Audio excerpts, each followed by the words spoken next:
दोस्तों नमस्कार। दोस्तों एनसीईआरटी श्रृंखला में आज की वीडियो में आप पढ़ेंगे 7वीं कक्षा के इतिहास हमारे अतीत भाग 2 का अध्याय 6 नगर व्यापारी और शिल्पी जन। ये शुरू करते हैं आज का अध्याय। दोस्तों यदि आप एक मध्ययुगीन नगर की यात्रा पर कोई यात्री आए या उस नगर के बारे में जानकारी प्राप्त करना चाहे तो वो क्या जानेगा। दोस्तों ये बात इस पर निर्भर करता है कि वो नगर किस प्रकार का था, यानी नगर का प्रकार क्या था। वह नगर एक मंदिर नगर था या प्रशासनिक केंद्र था, एक वाणिज्यिक शहर था या एक पत्तन नगर अथवा किसी अन्य प्रकार का शहर था। दोस्तों मध्यकाल में जो नगरों का विभाजन या नगरों की विशेषता होती थी वो एक मंदिर नगर, प्रशासनिक केंद्र, वाणिज्यिक शहर या पत्तन नगर तथा अन्य किसी प्रकार के शहर के रूप में थी। कई नगर एक साथ प्रशासनिक नगर और मंदिर नगर होते थे और साथ ही साथ वाणिज्यिक कार्यकलापों और शिल्प उत्पादन के भी केंद्र होते थे। देखिए यहाँ पर मानचित्र में मध्य और दक्षिण भारत में व्यापार और शिल्पकारी के उत्पादन के कुछ प्रमुख केंद्र दिखाए गए हैं। देखिए यहाँ पर सबसे उत्तर पश्चिम में आपका काबुल है, पुष्कर, अजमेर, वृंदावन, मुर्शिदाबाद, कलकत्ता, अहमदाबाद, सोमनाथ, बरार, बीदर, बीजापुर, गोलकुंडा। दक्षिण भारत के अंतर्गत देखिए कमालपुर, स्वामी मलाई, तिरुपति, मद्रास, महाबलीपुरम, कांचीपुरम, तिरुवन्नमलाई, उरैयूर, तंजावुर, मदुरै ये प्रसिद्ध केंद्र थे। दोस्तों प्रशासनिक केंद्र क्या होते थे तो आइए जानते हैं इसके बारे में। प्रशासनिक केंद्र या एडमिनिस्ट्रेटिव सेंटर्स जो होते थे, तो जो चोल वंश के बारे में आपने पिछले अध्याय में पढ़ा था, चोल वंश, तो अगर जो आपको चोल वंश के बारे में जानकारी लेना हो या निरीक्षण करना हो कि चोल राजाओं की जो राजधानी थी तंजावुर, वो कैसा 1000 साल पहले वहाँ पे स्थिति कैसी थी, उसकी यात्रा पर आप चलेंगे तो किस प्रकार का वर्णन आप पाएंगे। दोस्तों वर्ष के 12 महीने बहने वाली कावेरी नदी तंजावुर नगर के पास से बहती है। राजा राजराज चोल द्वारा राजराजेश्वर मंदिर की घंटियां बजती हुई सुनाई देती हैं। लोग नगर के वास्तुकार कुंजर मल्लन राजराज पेरुथच्चन की वास्तुकला की प्रशंसा करते नहीं थकते। दोस्तों वास्तुकार का नाम इसलिए पता है क्योंकि उसने गर्व से अपने नाम को मंदिर की दीवार पर उत्कीर्ण किया था और मंदिर के भीतर एक विशाल शिवलिंग स्थापित है। यानी राज राजेश्वर द्वारा बनवाया गया, जो राजा राज प्रथम द्वारा बनवाया गया राजराजेश्वर मंदिर भगवान शिव का मंदिर है और उसके वास्तुकार कुंजर मल्लन राजराज पेरुथच्चन थे। इस मंदिर के अलावा नगर में अनेक राजमहल हैं जिसमें कई मंडप बने हुए हैं। राजा लोग इन मंडपों में अपना दरबार लगाते हैं और यहीं से वे अपने अधीनस्थों और कर्मचारियों के लिए आदेश जारी करते हैं। और नगर में जो सैन्य शिविर या सैन्य छावनियां हैं वो भी बने हुए हैं। नगर उन बाजारों की हलचल से भरा हुआ है। यहाँ पर अनाज, मसाले, कपड़े और आभूषणों की बिक्री हो रही है और नगर के लिए जल आपूर्ति कुओं और तालाबों से होती है। तंजावुर और उसके निकटवर्ती नगर उरैयूर के सालीय बुनकर मंदिर के उत्सव के लिए झंडे झंडियां बनाने का कपड़ा, राजा और अभिजात वर्ग के लिए बढ़िया सूती वस्त्र और जनसाधारण के लिए मोटा सूती वस्त्र तैयार करते हैं। यहाँ से कुछ दूरी पर स्वामी मलाई में स्थापित अथवा मूर्तिकार उत्तम कांस्य मूर्तियों और लंबे सुंदर घंटा धातु के दीप बना रहे हैं। तो दोस्तों बाजारों की स्थिति से आप क्या आकलन करते हैं। तंजावुर जो था वो वहाँ पे जो मंदिर है राजेश्वर का मंदिर दोस्तों वहाँ पे स्थित है तंजावुर में, लेकिन उसके पास एक जो उरैयूर नगर है वहाँ पर मंदिर के लिए झंडे झंडी और कपड़े बनाने का काम किया जा रहा है। कपड़ों की विशेषता, जो उच्च वर्ग होता था जैसे राजा और शाही खानदान के लोग, उनके लिए पतले महीन सूती कपड़े बनते थे और जनसाधारण के लिए मोटे कपड़े बनते थे। और स्वामी मलाई में जो स्थपति और मूर्तिकार जो होते थे कांस्य से मूर्तियां बनाते थे और सुंदर घंटों का निर्माण करते थे। आइए अब जानते हैं मंदिर नगर और तीर्थ केंद्र के बारे में। दोस्तों तंजावुर जो है वो एक मंदिर नगर का भी उदाहरण है। प्रशासनिक केंद्र होने के साथ साथ तंजावुर एक मंदिर नगर भी है। मंदिर नगर नगरीकरण का एक अत्यंत महत्वपूर्ण प्रतिरूप है। नगरीकरण नगरों के विकास की प्रक्रिया है और मंदिर अक्सर समाज और अर्थव्यवस्था दोनों के लिए अत्यंत महत्वपूर्ण होते थे। शासक जो थे वो विभिन्न देवी देवताओं के प्रति अपना भक्तिभाव दर्शाने के लिए मंदिर बनाते थे। वे मंदिरों को भूमि और धन अनुदान में देते थे, जिनकी आय से धार्मिक अनुष्ठान विधि विधान से संपन्न किए जाते थे। इसके अलावा जो तीर्थयात्री थे, पुरोहित थे और पंडित थे, उनको भोजन भी कराया जाता था और पर्वोत्सव या त्योहार जो थे वो मनाए जाते थे। इसके अलावा मंदिर में जो दर्शन करने वाले लोग आते थे वो भी दान दक्षिणा दिया करते थे। दोस्तों मंदिर के कर्ता धर्ता जो थे वो मंदिर के धन को व्यापार और साहूकारी में लगाते थे और धीरे धीरे समय के साथ साथ बड़ी संख्या में पुरोहित, पुजारी, कामगार, शिल्पी, व्यापारी आदि मंदिर और उसके दर्शनार्थियों और तीर्थयात्रियों की आवश्यकता को पूरा करने के लिए मंदिर के आसपास बसते चले गए। तो इस प्रकार से मंदिर नगर का निर्माण हुआ और मंदिरों के आसपास सारी सुविधाएं थीं, सभी प्रकार के व्यवसाय चल रहा था, जिससे कि मंदिर नगरों का विकास हुआ। इस रीति से देखा जाए तो मंदिर के चारों ओर अनेक नगरों का विकास हुआ, जैसे मध्य प्रदेश में भिल्ल स्वामिन, भीलसा या विदिशा, गुजरात में सोमनाथ और कुछ अन्य महत्वपूर्ण मंदिर नगर जैसे तमिलनाडु में कांचीपुरम, मदुरई और आंध्र प्रदेश में तिरुपति हैं। तीर्थ स्थल जो थे वो धीरे धीरे नगरों के रूप में विकसित हो गए, जैसे उत्तर प्रदेश में वृंदावन, तमिलनाडु में तिरुवन्नमलाई ऐसे नगरों के उदाहरण हैं जो धीरे धीरे नगरों में व्यवस्थित हो गए, जबकि ये पहले तीर्थ स्थल होते थे। देखिए, अजमेर जो है वो राजस्थान में 12वीं शताब्दी में चौहान राजाओं की राजधानी था और आगे चलकर मुगलों के शासन में वह सूबा मुख्यालय बन गया।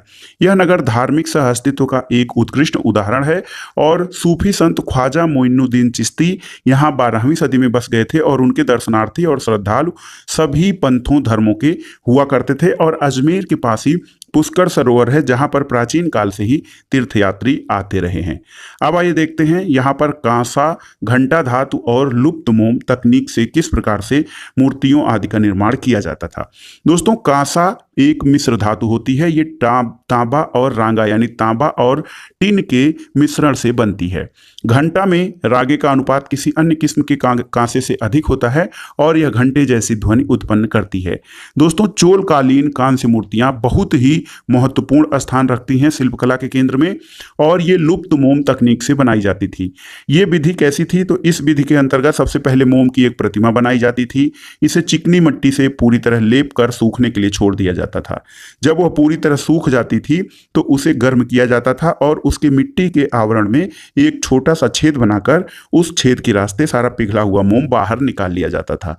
फिर चिकनी मिट्टी के खाली सांचे से उसी छेद के रास्ते से पिघली हुई धातु भर दी जाती थी और जब वह धातु ठंडी होकर ठोस हो जाती थी तो चिकनी मिट्टी के आवरण को सावधानी पूर्वक हटा दिया जाता था और उसमें से निकली प्रतिमा को साफ करके चमका दिया जाता था। यहाँ पर देखिए, एक कांस्य मूर्ति है जिसमें कृष्ण को नाग राक्षस कालिया को काबू करते हुए दिखाया गया है।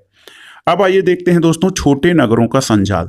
तो 8वीं शताब्दी में जो है अनेक छोटे छोटे नगरों का विकास हुआ और उनका प्रादुर्भाव बड़े बड़े गांवों से हुआ था, यानी गांव जो थे धीरे धीरे छोटे छोटे नगरों में तब्दील हो गए। उनमें आमतौर पर एक मंडपिका, जिसकी मंडी कहा जाता था, होती थी, जहां आसपास के गांव वाले अपनी उपज बेचने के लिए लाते थे।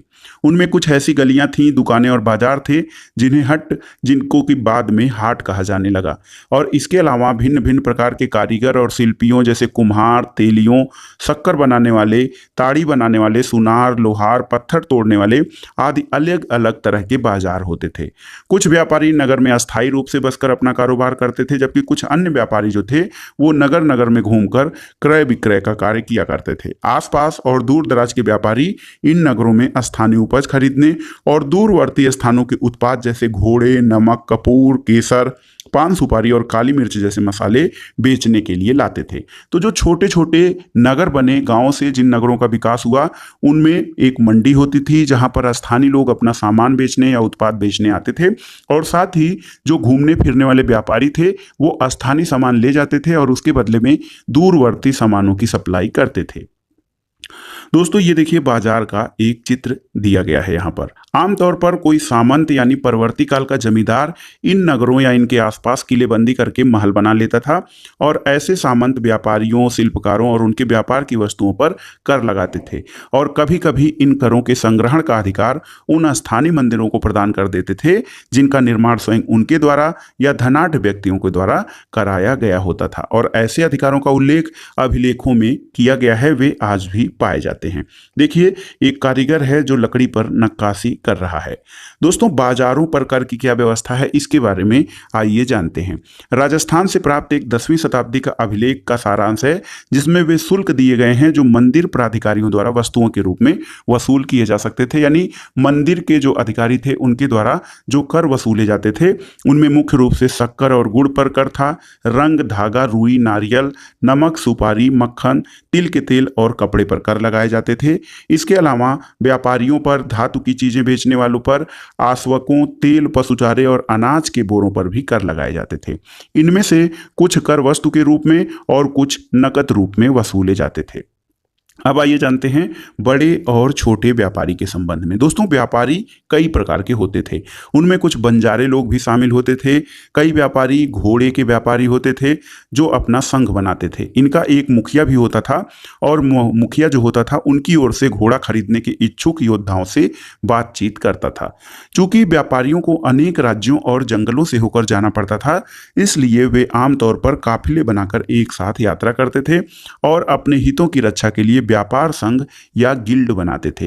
दोस्तों, व्यापार संघ और गिल्ड का उदाहरण दक्षिण भारत में 8वीं शताब्दी में कई प्रकार के संघ थे, जिनमें जो सबसे प्रसिद्ध था उसका नाम मणिग्रामम और नाना देशी था।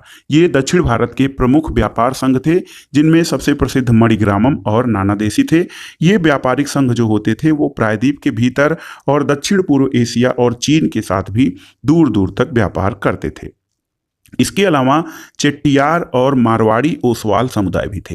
दोस्तों, आप जानते हैं चेट्टियार, मारवाड़ी, ओसवाल ये सब व्यापार करने वाली जो हैं वो समुदाय थे और ये आगे चलकर देश के प्रधान व्यापारी समूह भी बन गए थे। गुजराती व्यापारियों में हिंदू बनिया और मुस्लिम बोहरा दोनों समुदाय शामिल थे और ये दूर दूर तक लाल सागर के बंदरगाहों, फारस की खाड़ी, पूर्वी अफ्रीका, दक्षिण पूर्व एशिया और चीन से व्यापार करते थे। वे इन पत्तनों में कपड़े और मसाले बेचते थे और बदले में अफ्रीका से सोना और हाथी दांत और दक्षिण पूर्व एशिया और चीन से मसाले, टिन, मिट्टी के बर्तन और चांदी का व्यापार करते थे। पश्चिमी तट के जो नगर थे उनमें अरबी, फारसी, चीनी, यहूदी और सीरियाई ईसाई बस गए थे। दोस्तों, पश्चिमी तट जो गुजरात वाला तट था, यहाँ पर अरबी, फारसी, चीनी, यहूदी और सीरियाई ईसाई बसे थे और लाल सागर के बंदरगाहों में जो बेचे जाने वाला भारतीय मसाला और कपड़ा था वो इटली के व्यापारियों द्वारा खरीदा जाता था और वहाँ से वे उन्हें आगे यूरोपीय बाजारों में पहुँचाते थे। इससे व्यापार में बहुत लाभ होता था। उष्णकटिबंधीय जलवायु में उगाए जाने वाले मसाले जैसे काली मिर्च, दालचीनी, जायफल, सौंठ आदि यूरोपीय व्यंजनों के महत्वपूर्ण अंग बन गए थे और भारतीय सूती कपड़ा बहुत ही लुभावना और आकर्षक होता था। इसलिए ये चीज़ें यूरोपीय व्यापारियों को भारत तक खींच लाई थी और समय के साथ साथ व्यापार और नगरों का स्वरूप भी बदलता गया था। दोस्तों, काबुल के बारे में विशेष अध्ययन देखते हैं। अफगानिस्तान की राजधानी है काबुल। काबुल अपने पहाड़ी और विषम भूदृश्य के साथ 16वीं शताब्दी से राजनीतिक और वाणिज्यिक दृष्टि का महत्वपूर्ण केंद्र बन गया था। काबुल और वहाँ का एक प्रसिद्ध शहर कांधार ये रेशम मार्ग यानी सिल्क रूट से जुड़े हुए थे और साथ ही घोड़ों का व्यापार भी मुख्य रूप से इसी मार्ग से होता था। 17वीं शताब्दी में हीरों के एक सौदागर जो बैप्टिस्टे टेवर्नियर ने अनुमान लगाया था कि काबुल में घोड़ों का व्यापार प्रतिवर्ष 30,000 रुपयों का होता था, जो इन दिनों एक बड़ी भारी रकम समझी जाती थी। काबुल से मेवा, खजूर, गलीचे, रेशमी कपड़े और ताजे फल ऊंटों पर लाद कर लाए जाते थे और उपमहाद्वीप और अन्य भागों में बेचे जाते थे। इसके अलावा गुलाम भी बिक्री के लिए लाए जाते थे। अब आइए देखते हैं नगरों में शिल्प किस प्रकार का था। दोस्तों, बीदर एक जगह है। बीदर के जो शिल्पकार थे वो तांबे और चांदी में जड़ाई के काम के लिए बहुत अधिक प्रसिद्ध थे और यहाँ के लोग इन शिल्प में इतने अधिक प्रसिद्ध थे या महारत इनको हासिल थी कि इस शिल्प का नाम ही बीदरी शिल्प पड़ गया। पंचाल अर्थात विश्वकर्मा समुदाय, जिसमें सुनार, कसेरे, लोहार, राजमिस्त्री और बढ़ई शामिल होते थे, ये मंदिरों के लिए या मंदिरों के निर्माण के लिए भी बहुत ही जरूरी समझे जाते थे और इसके अलावा वे राजमहल, बड़े बड़े भवन, तालाब, जलाशयों के निर्माण में भी अपनी महत्वपूर्ण भूमिका अदा करते थे। इसी प्रकार दोस्तों, सालियार या वैक्कोलार, देखिए सालियार या वैक्कोलार जैसे बुनकर भी समृद्धशाली समुदाय बन गए और वे मंदिरों को भारी दान दक्षिणा दिया करते थे। वस्त्र निर्माण से संबंधित कुछ अन्य कार्य जैसे कपास को साफ करना, काटना और रंगना भी स्वतंत्र व्यवसाय बन गया था, जिनके लिए विशेषज्ञों या विशेष ज्ञान की आवश्यकता होती थी। इसके अलावा ये देखिए यहाँ पर एक पीतल का मोमबत्ती दान है और साल का एक बॉर्डर बनाया गया है जो देखिए कितनी ही कलाकारी से निर्माण किया गया है। दोस्तों, शहरों के बदलते हुए भाग्य, किस प्रकार से शहरों के भाग्य बदले उसके बारे में एक केस स्टडी है। कई शताब्दियों के लंबे समय में अहमदाबाद, जो कि गुजरात का शहर है, इसके जैसे कुछ नगर बड़े व्यापारिक केंद्रों के रूप में विकसित हुए, लेकिन तंजाउर जैसे कुछ अन्य नगर पहले की अपेक्षा विस्तार और महत्व की दृष्टि से सिकुड़ गए थे। और इस काल में पश्चिमी बंगाल में भागीरथी नदी के तट पर मुर्शिदाबाद रेशमी वस्त्रों के प्रमुख केंद्र के रूप में उभरा था। दोस्तों, मुर्शिदाबाद जो है वो पश्चिम बंगाल में भागीरथी नदी के तट पर है। ये रेशमी यानी सिल्क वस्त्रों के प्रमुख केंद्र के रूप में उभरा और 1704 में बंगाल की राजधानी बना। लेकिन इसी शताब्दी के दौरान उसका सितारा डूब गया, क्योंकि वहां के बुनकर इंग्लैंड की मिलों से बनाकर आए सस्ते कपड़े के साथ प्रतियोगिता में टिक नहीं पाए थे। अब आइए देखते हैं प्राचीन ऐतिहासिक शहर हम्पी, मूसलीपट्टनम और सूरत के बारे में विशेष अध्ययन। देखिए, हम्पी के अहाते की टूटी हुई दीवार से बुर्ज का दृश्य आप देख सकते हैं। दोस्तों, हम्पी जो है वो कृष्णा और तुंगभद्रा नदी की घाटी में स्थित है और यह नगर 1336 में स्थापित विजयनगर साम्राज्य का केंद्र था। विजयनगर दोस्तों, कृष्णदेव राय का जो विजयनगर है उसका जो है राजधानी हम्पी नगर था, जो कि कृष्णा और तुंगभद्रा नदियों की घाटी में स्थित था। हम्पी के शानदार खंडहरों से पता चलता है कि उस शहर की किलेबंदी उच्च कोटि की थी और किले की दीवारों के निर्माण में कहीं भी गारे चूने जैसे किसी जोड़ने वाले मसाले का प्रयोग नहीं किया गया था और शिलाखंडों को आपस में फंसाकर गूंथा गया था। इसके अलावा जो है दोस्तों, हम्पी को एक किलाबंद नगर माना जाता है। एक पुर्तगाली यात्री आया था, डोमिंगो पायस, उसने 16वीं शताब्दी में हम्पी नगर का वर्णन किया है कि गोवा से आने वाले लोग जिस प्रवेश द्वार से गुजरते हैं उस द्वार के भीतर राजा ने एक अत्यंत सुदृढ़ प्राचीरबद्ध नगर बसा रखा है, जो दीवारों और बुर्जों से सुरक्षित है। ये दीवारें अन्य नगरों की दीवारें जैसी नहीं हैं, बल्कि बहुत मजबूत राजीगरी का ऐसा नमूना है जो अन्य भागों में बहुत कम देखने को मिलेगा। उसके भीतर उसी रीति से बनाए गए भवनों की अत्यंत सुंदर कतारें हैं, जिनकी छतें जो हैं वो सपाट और चपटी हैं। दोस्तों, हम्पी की वास्तुकला जो थी वो विशिष्ट प्रकार की थी और यहाँ के शाही भवनों में भव्य मेहराब और गुंबद बने हुए थे। स्तंभों वाले कई विशाल कक्ष थे जिनमें मूर्तियों को रखने के लिए आले या ताखे होते हैं वो बने हुए थे। वहाँ सुनियोजित बाग बगीचे भी थे जिसमें कमल और टोंडों की आकृति वाले मूर्तिकला के नमूने थे। 15वीं और 16वीं शताब्दी में हम्पी जो है अपनी समृद्धि काल में था और इस काल में हम्पी कई वाणिज्यिक और सांस्कृतिक गतिविधियों से गुंजायमान रहता था। उन दिनों हम्पी के बाजारों में मूरों यानी मुस्लिम सौदागरों के लिए सामूहिक रूप से प्रयुक्त किया जाने वाला नाम मूरों, चेट्टियों और पुर्तगालियों जैसे यूरोपीय व्यापारियों के एजेंटों का जमघट लगा रहता था। इससे आप अनुमान लगा सकते हैं कि हम्पी उस समय वाणिज्य और व्यापार का एक प्रमुख केंद्र हुआ करता था। यहाँ पर देखिए, हम्पी के विट्ठल मंदिर का पत्थर से बना एक रथ चित्र में दिखाया गया है। दोस्तों, मंदिर जो होते हैं वो सांस्कृतिक गतिविधियों के केंद्र होते हैं और देवदासियाँ जो थीं वो विरूपाक्ष यानी शिव के विरूपाक्ष रूप के मंदिर के अनेक स्तंभ वाले विशाल कक्षों में देव प्रतिमा, राजा और प्रजाजनों के समक्ष नृत्य किया करती थीं। महानवमी पर्व जो आज दक्षिण में नवरात्रि पर्व कहलाता है, उन दिनों हम्पी में एक अत्यंत महत्वपूर्ण पर्व माना जाता था और पुरातत्वविदों ने उस महानवमी मंच को खोज निकाला है जहां राजा अपने अतिथियों का स्वागत सत्कार करता था और अधीनस्थ व्यक्तियों से नजराने उपहार लिया करता था। वहीं विराजमान होकर राजा नृत्य और संगीत तथा मल्ल युद्ध के कार्यक्रम भी देखता था। 1565 में दक्कनी सुल्तानों गोलकुंडा, बीजापुर, अहमदनगर, बरार और बीदर के शासकों के हाथों विजयनगर की पराजय के बाद हम्पी का विनाश हो गया था। दोस्तों, वाणिज्य केंद्र क्या होता है? तो वाणिज्य केंद्र एक ऐसा स्थान होता है जहां विभिन्न उत्पाद केंद्रों से आने वाला माल खरीदा और बेचा जाता है। अब आइए देखते हैं सूरत के बारे में विशेष अध्ययन। हम्पी कर्नाटक में है, सूरत गुजरात राज्य में है। हम्पी को दोस्तों जो है वाणिज्य और व्यापार का महत्वपूर्ण केंद्र माना जाता था। सूरत को पश्चिम का प्रवेश द्वार माना जाता है। सूरत मुगल काल में जो कैम्बे अर्थात खंभात की खाड़ी है और कुछ समय के बाद अहमदाबाद के साथ साथ गुजरात में पश्चिमी व्यापार का वाणिज्य केंद्र बन गया और सूरत ओरमुज की खाड़ी से होकर पश्चिमी एशिया के साथ व्यापार करने का प्रमुख द्वार था, इसीलिए इसे पश्चिम का प्रवेश द्वार भी कहा जाता था। सूरत को मुस्लिमों के प्रसिद्ध तीर्थस्थान मक्का का प्रवेश द्वार भी कहा जाता था, क्योंकि बहुत से हज यात्री जहाज से सूरत से मक्का की यात्रा के लिए रवाना होते थे।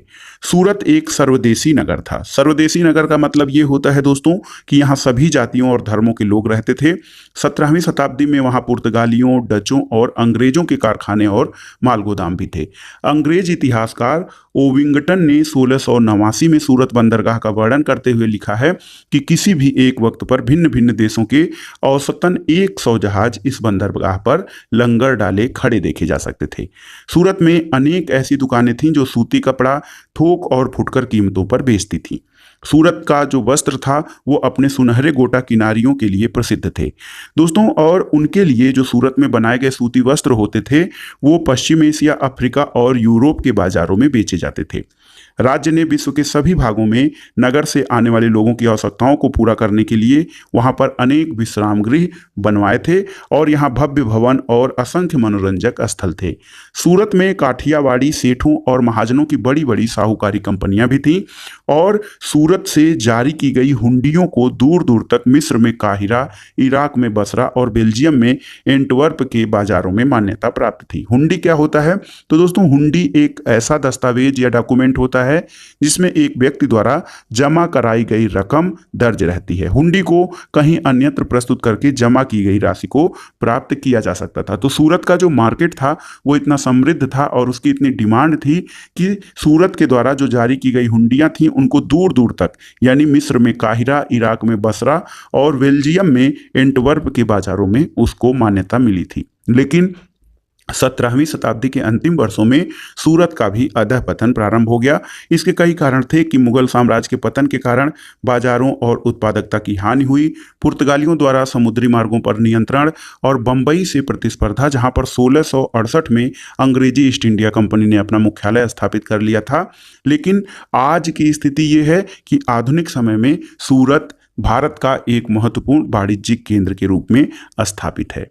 अब आइए देखते हैं मसूलीपट्टनम। तो मसूलीपट्टनम के लिए जोखिम भरा दौर था, वो मसूलीपट्टनम के लिए चुनौती बना। मसूलीपट्टनम या मछलीपट्टनम कृष्णा नदी के डेल्टा पर स्थित नगर है और 17वीं शताब्दी में ये भिन्न भिन्न प्रकार की गतिविधियों का केंद्र था। हॉलैंड और इंग्लैंड दोनों देशों की ईस्ट इंडिया कंपनियों ने मछलीपट्टनम पर नियंत्रण प्राप्त करने का प्रयास किया था, क्योंकि तब तक वह आंध्र तट का सबसे महत्वपूर्ण पत्तन बन गया था। मछलीपट्टनम का जो किला है वो हॉलैंड वासियों यानी डचों ने बनवाया था। दोस्तों इसके अलावा गोलकुंडा के कुतुबशाही शासकों ने कपड़ों, मसालों और अन्य चीज़ों की बिक्री पर शाही एकाधिकार लागू किया था, जिससे कि वहाँ का व्यापार पूरी तरह ईस्ट इंडिया कंपनी के हाथों में न चला जाए। विभिन्न व्यापारी समूह जो थे वो गोलकुंडा के कुलीन वर्गों, फारसी सौदागरों, तेलुगु, कोमटी चेट्टियार और यूरोपी व्यापारियों ने नगर को धनी आबादी वाला और समृद्धशाली बना दिया था। लेकिन जब मुगलों की शक्ति गोलकुंडा तक बढ़ गई और उनके प्रतिनिधि सूबेदार मीर जुमला ने, जो कि स्वयं एक सौदागर था, हॉलैंड वासियों और अंग्रेजों को आपस में भिड़ाना शुरू कर दिया था। 1686-87 में मुगल बादशाह औरंगजेब ने गोलकुंडा को मुगल साम्राज्य में मिला लिया था। अब जो यूरोपीय कंपनियां थीं उनके सामने कुछ अन्य विकल्प ढूंढने की समस्या आ खड़ी हुई। कंपनी की नई नीति ये थी कि उसके अंतर्गत केवल इतना ही पर्याप्त नहीं था कि पत्तन भीतरी प्रदेश के उत्पादन केंद्रों के साथ संबंध बनाए रखें, बल्कि अंग्रेजों ने या यूरोपीय कंपनियों ने ये बात भी महसूस किया कि कंपनी के नए केंद्र एक साथ राजनीतिक, प्रशासनिक और वाणिज्यिक भूमिकाएं भी अदा करें।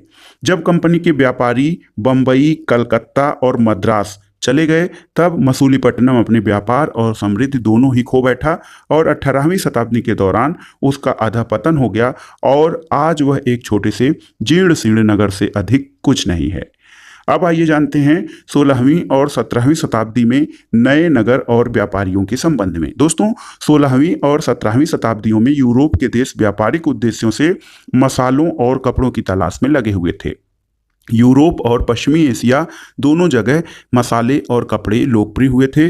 अंग्रेज, हॉलैंड वासी और फ्रांसीसियों ने पूर्व में अपनी वाणिज्यिक गतिविधियों का विस्तार करने के लिए अपनी अपनी ईस्ट इंडिया कंपनी बनाई। प्रारंभ में मुल्ला अब्दुल गफूर और बीरजा बोरा जैसे कुछ बड़े भारतीय व्यापारियों ने, जिनके पास बड़ी संख्या में जहाज थे, उनका मुकाबला किया, लेकिन यूरोपीय कंपनियों ने समुद्री व्यापार पर अपना नियंत्रण स्थापित करने के लिए अपनी नौशक्ति यानी नेवल आर्मी का प्रयोग किया और भारतीय व्यापारियों को अपने एजेंट के रूप में कार्य करने के लिए मजबूर कर दिया था। इस प्रकार से अंत में अंग्रेज जो थे उपमहाद्वीप में सर्वाधिक सफल वाणिज्यिक और राजनीतिक शक्ति के रूप में स्थापित हुए थे। सबसे पहले जो ईस्ट इंडिया कंपनियों ने फ्रांस, हॉलैंड और अंग्रेजों ने जो बनाई थी, उनकी कंपनियों को प्रारंभ में मुल्ला अब्दुल गफूर और वीर जी बोरा जैसे बड़े भारतीय व्यापारियों ने विरोध और उनका जो है सामना किया, लेकिन अंग्रेजों की नीतियों ने भारतीयों को केवल एक एजेंट बनने पर मजबूर कर दिया। दोस्तों, वस्त्र जैसी वस्तुओं की मांग बहुत तेजी से बढ़ गई थी और अधिकाधिक लोगों ने कताई, बुनाई, धुलाई, रंगाई आदि का धंधा अपना लिया था। इससे जो शिल्प का था वो बड़ा विस्तार हुआ। भारतीय वस्त्रों के रूप, रंग और डिजाइन अधिकाधिक परिष्कृत होते गए, यानी सुधरते गए। लेकिन इस काल में शिल्पकारों की स्वतंत्रता घटने लगी थी। शिल्पी जन जो थे वो पेशगी की प्रणाली पर काम करने लगे। पेशगी प्रणाली क्या होता है? तो पेशगी प्रणाली ये होती है कि जिन यूरोपीय एजेंटों से पहले ही पेशगी ले ली गई थी, उन्हीं के लिए उन्हें कपड़ा बुनना होता था और अब बुनकरों को अपना कपड़ा या बुनाई के नमूने बेचने की स्वतंत्रता नहीं थी। उन्हें कंपनी के एजेंटों द्वारा निर्धारित डिजाइन के कपड़े उन्हीं के मांग के अनुसार बनाने पड़ते थे। इसी को पेशगी प्रणाली कहते हैं। दोस्तों, 18वीं शताब्दी में बंबई और कलकत्ता तथा मद्रास, इन नगरों का उदय हुआ 18वीं शताब्दी में, जो आज प्रमुख महानगरों के रूप में भारत में विद्यमान हैं। और शिल्प और वाणिज्य में बड़े बड़े परिवर्तन भी आए थे जब बुनकर जैसे कारीगर और सौदागर यूरोपीय कंपनियों द्वारा इन नगरों में स्थापित ब्लैक टाउन्स स्थानांतरित हो गए। ब्लैक यानी देसी व्यापारियों और शिल्पकारों को इनको ब्लैक टाउन्स में सीमित कर दिया गया था, जबकि गोरे शासकों ने मद्रास में फोर्ट सेंट जॉर्ज और कलकत्ता में फोर्ट सेंट विलियम की शानदार कोठियों में अपने आवास बनाए थे। 18वीं शताब्दी में शिल्प कलाओं और वाणिज्य की कहानी हम अगले वर्ष के जो अध्ययन करेंगे उसमें पढ़ेंगे। ब्लैक टाउन्स क्या होते थे? दोस्तों, जो कारीगर और सौदागर होते थे, बुनकर और कारीगर, ये जो हमारे अपने जो मूल निवासी थे उनको ब्लैक टाउन्स में सीमित या वहाँ पे स्थानांतरित कर दिया गया था। और गोरे शासकों ने मद्रास में Saint George, Fort Saint George Madras में बना है, और कलकत्ता में फोर्ट सेंट विलियम जो फोर्ट है वहाँ पर जो गोरे लोग थे उन्होंने अपना आवास बनाया था। अब ये देखिए, यहाँ पर एक चित्र है, ये मार्केट है। 19वीं शताब्दी में बंबई की एक सड़क का दृश्य यहाँ पर दिखाया गया है। दोस्तों, अब आइए देखते हैं अध्याय जो आपने पढ़ा है नगर व्यापारी और शिल्पी जन, उसके अंतर्गत एक अन्यत्र अध्ययन वास्को डी गामा और क्रिस्टोफर कोलंबस के बारे में।